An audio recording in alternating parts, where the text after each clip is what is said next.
March 18, 1937, 2:47 a.m. The last one was crying, begging. Antonio Fat Tony Marinelli, 287 pounds of muscle who'd broken legs for the Genovese family for 15 years, was on his knees in the back room of a butcher shop on 143rd Street, tears streaming down his fat cheeks. He was number 12, the 12th man to pay the price in 7 days. And Bumpy Johnson stood over him, calm as Sunday morning, straightening his cufflinks like he was about to have breakfast, not end a man's career. "Please," Fat Tony sobbed. "I got kids, I got a wife. I didn't know what Carmine was gonna say, I swear on my mother I didn't know." Bumpy looked down at him, no anger, no satisfaction, just cold calculation. "You laughed," Bumpy said, 2 words, that's all it took, because Fat Tony had laughed, they'd all laughed. 12 men sitting at that table when Carmine Vaccaro called Bumpy Johnson, the word no man says to his face and lives to repeat. Now 11 of them would never laugh again. And Fat Tony was about to join them. What nobody knew, what history won't tell you, is that Bumpy Johnson didn't just respond to that insult. He'd been waiting for it, waiting for someone to give him the excuse he needed to redraw the entire map of Harlem. And Carmine Vaccaro, in his arrogance, handed Bumpy Johnson a reason to become legend. But I'm getting ahead of myself. If you want to understand what happened that night in that butcher shop, and in 11 other locations across 7 blood-soaked days, you need to understand what Harlem looked like in 1937. You need to understand why one word started a war. If this story resonates with you, make sure you hit that subscribe button, because what you're about to hear will change everything you thought you knew about power in Harlem. To understand what happened that week in March, you need to understand who Bumpy Johnson was in 1937, and why every Italian mobster in New York had his name on their lips. It was 2 years after Dutch Schultz caught those bullets in Newark. The Dutchman had tried to take Harlem's numbers racket by force, and he'd failed. Now he was rotting in the ground and the vultures were circling. Harlem's numbers game was pulling in $20 million a year. $20 million, mostly in nickels and dimes from black folks betting on 3-digit combinations, dreaming of a payout that could change their lives. The Italian mob wanted that money, all of it. And the only thing standing in their way was a 31-year-old man from Charleston, South Carolina, who'd learned to fight in reform school and learned to think in Sing Sing prison. Bumpy Johnson wasn't running Harlem yet, not officially. He was Stephanie St. Clair's right hand, the muscle and mind behind the Madame Queen's numbers empire. But everyone knew the truth. When problems needed solving, when wars needed winning, when the Italians came knocking, it was Bumpy who answered the door. By 1937, Bumpy had survived 3 assassination attempts. He'd been shot twice, stabbed once, and walked away from all of it. He'd sent 14 men to the hospital and 6 men to the morgue, and he'd never spent a day in prison for any of it. The Italian mob called him the problem. His people called him the protector. And here's what you need to understand about Bumpy Johnson in 1937. He wasn't just a gangster. He was Harlem's immune system. When a black business owner couldn't pay protection money, Bumpy paid it for him. When a landlord tried to evict a widow, Bumpy had a conversation with that landlord, and suddenly the widow had 3 months free rent. When white gangsters came uptown thinking black folks were easy targets, Bumpy taught them otherwise.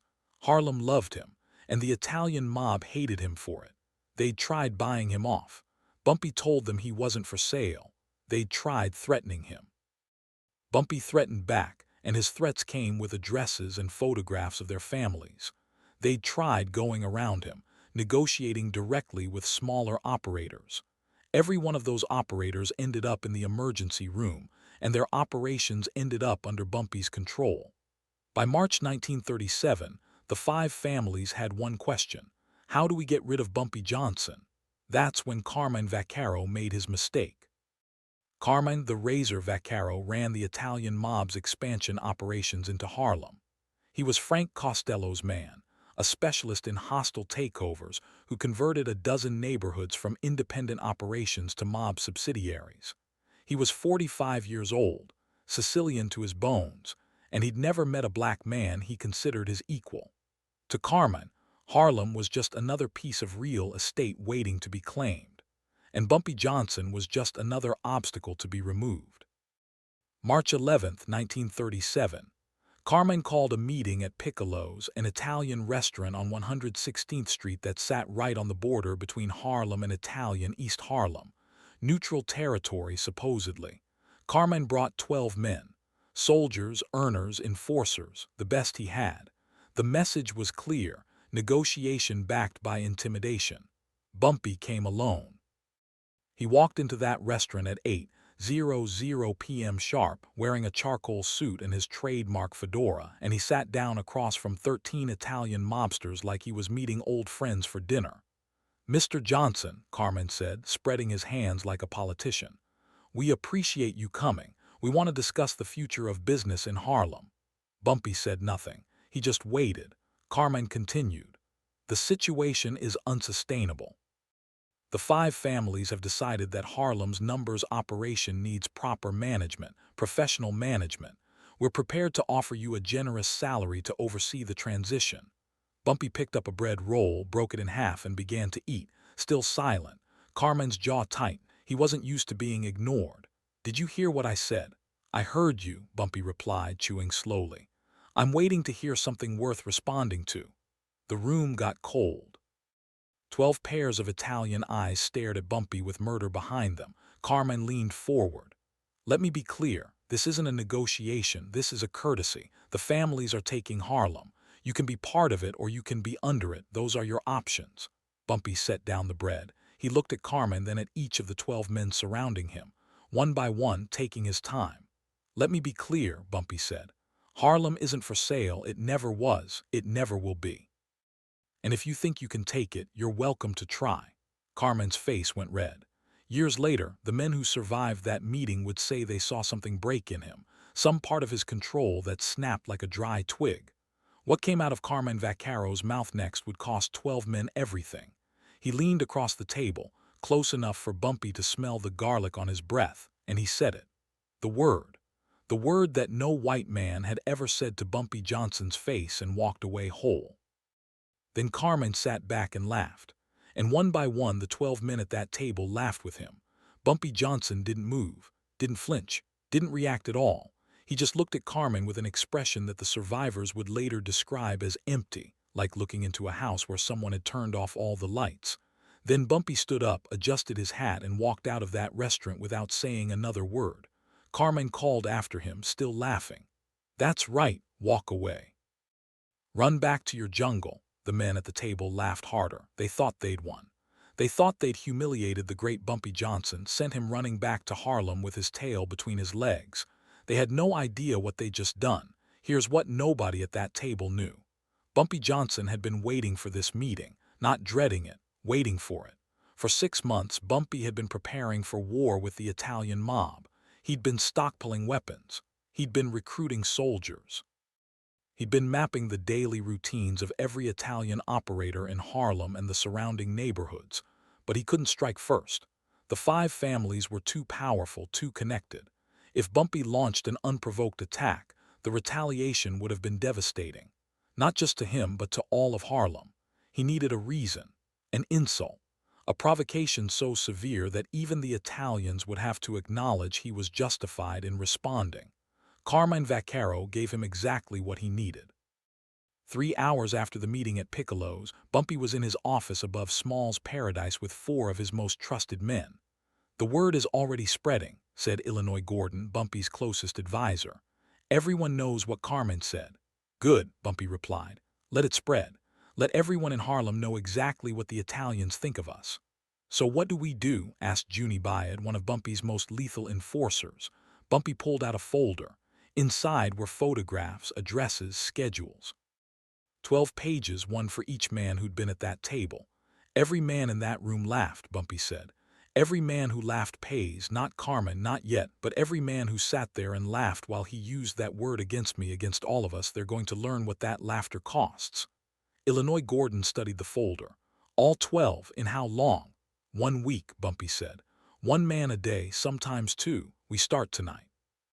By this time next week, Carmine Vaccaro is going to be the only man left standing, and he's going to spend the rest of his life knowing that his words killed every man he brought to that table." Junie Byard grinned. "Where do we start?" Bumpy pointed to the first photograph. Vincent Vinnie Knuckles Barbeary, 42 years old, enforcer, married with 3 kids, ran a protection racket in East Harlem. "Tonight," Bumpy said. "Make sure he knows why before he goes down. I want him to understand. I want them all to understand." The hunt began at midnight. March 12th, 2:17 a.m. Vinnie Knuckles was walking to his car outside his girlfriend's apartment when 3 shadows materialized from the darkness. He reached for his gun. He never got to it. They found him the next morning with both hands broken, his jaw shattered, and a note pinned to his chest that said simply, "You laughed." March 12th, 11:30 p.m. Giuseppe Joey Bags Benvenuto was closing his gambling den when the lights went out. When they came back on, 4 men were inside with him. They worked on him for an hour. The note left on his body, "You laughed," March 13th, March 14th, March 15th. One by one they fell. Carmine's men started traveling in groups, started sleeping in shifts, started looking over their shoulders every minute of every day. It didn't matter. Bumpy's people were ghosts.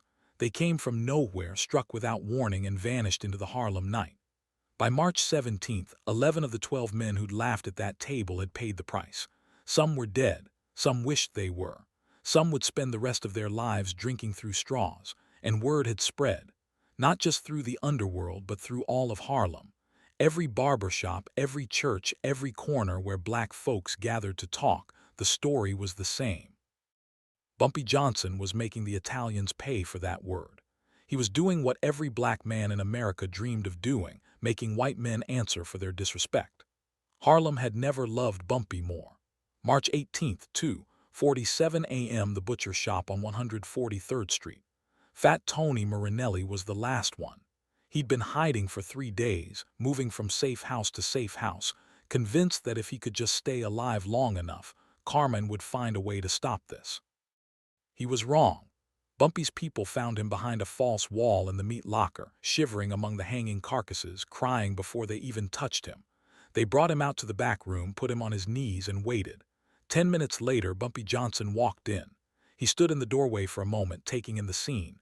Fat Tony on his knees, his men standing in a semicircle, hooks and chains hanging from the ceiling, the smell of raw meat and fear. Bumpy walked slowly across the room. His shoes clicked on the concrete, each step measured, deliberate. He stopped in front of Fat Tony and looked down at him the way a man looks at a stain on his shoe. "Please," Fat Tony sobbed. "I got kids, I got a wife. I didn't know what Carmine was gonna say. I swear on my mother I didn't know." Bumpy straightened his cufflinks, adjusted his collar. When he spoke, his voice was soft, conversational. "You laughed." I know, but I didn't. You sat at that table," Bumpy continued, "and you watched Carmine Vaccaro use that word, and you laughed at me. You laughed at every black man and woman in Harlem. You thought it was funny." Fat Tony's face was a mess of tears and snot. "I'm sorry, I swear to God I'm sorry." Bumpy crouched down, bringing his face level with Fat Tony's. His voice dropped to a whisper. "Tell me something, Tony. When Carmine said that word, did you think about what it meant? Did you think about the men who were called that word while they hung from trees? Did you think about the mothers who had to bury their sons after men like you used that word to justify murder?" Fat Tony couldn't speak. He just shook and cried. Bumpy stood up. He smoothed his suit jacket. He looked at Fat Tony for a long moment. Then he said 5 words that would spread through New York's underworld like wildfire. "Laughter always costs something." He nodded to his men. They went to work. Fat Tony Marinelli would live, barely. He'd never walk without a cane, never eat solid food, never be the same. But he'd live, and he'd spend the rest of his life telling anyone who asked exactly what happened to men who laughed at Bumpy Johnson. The 12th man had paid his price. The morning after Fat Tony, Carmine Vaccaro called an emergency meeting with the heads of the 5 families. He wanted war. He wanted 100 soldiers sent into Harlem. He wanted Bumpy Johnson's head on a pike. Frank Costello listened to Carmine rant for 20 minutes, then he held up his hand. "Let me understand this correctly," Costello said, his voice flat. "You called this man that word to his face. You laughed at him. You brought 12 of our men to witness this insult. And now you want us to start a war because he responded." Carmine's face went pale. "Frank, the man is out of control." Attack 12. He responded to an insult, Costello interrupted. A profound insult, one that you delivered in front of witnesses. He looked around the table at the other bosses. Gentlemen, how does this organization handle insults to our honor? No one answered. They all knew. We respond, Costello continued. We respond with force. We make examples, which is exactly what Bumpy Johnson did. He turned back to Carmine. You gave him justification. You gave him witnesses. You gave him a week to demonstrate his reach and his resolve. And now every black man in Harlem sees him as a hero, and every Italian in New York knows we provoked this. Carmine started to protest, but Costello cut him off. Harlem is off the table for now, maybe forever, and Carmine, you're going to disappear for a while, a long while, somewhere warm, because if Bumpy Johnson decides you're next, we're not going to stop him. Carmine Vaccaro left New York that night. He never came back. Word spread through the underworld like wildfire. By the end of the week, every mobster from Boston to Baltimore knew the story. Bumpy Johnson had taken 12 of Carmine's men off the board in 7 days. He'd done it surgically, professionally, sending a message with each one. And when it was over, the 5 families hadn't just backed down, they'd exiled their own man. The message was clear. You don't disrespect Bumpy Johnson. You don't disrespect Harlem. And if you do, there's no protection, no organization, no family powerful enough to save you from the consequences. Bumpy Johnson lived another 30 years after that week in March. He survived 2 more prison terms, countless assassination attempts, and wars with half the gangsters in New York. But that week in 1937, when he made 12 men pay for one word, that was the week he stopped being a gangster and became a legend. Because here's the lesson, the one that every man who went up against Bumpy eventually learned. Real power isn't about violence. It's about knowing when to use it and when to wait. Bumpy waited 6 months for the right moment. He let Carmine Vaccaro deliver the insult on his own terms.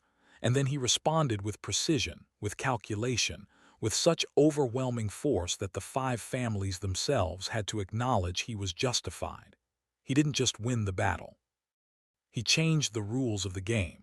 Look, if this story hit different, if you understand why Bumpy Johnson is still talked about almost a century later, do me a favor and hit that like button. And if you're not subscribed yet, what are you waiting for? We're dropping these Bumpy Johnson stories regularly, and trust me, the next one is even crazier. Drop a comment and let me know, was Bumpy justified? Would you have let any of those 12 walk? And hey, turn those notifications on, because next time we're telling the story of how Bumpy Johnson walked into a Harlem police precinct, unarmed, and walked out with a police captain's badge as a trophy. You don't want to miss that one. Remember, in Harlem, respect wasn't given. It was earned. And Bumpy Johnson earned his, one lesson at a time.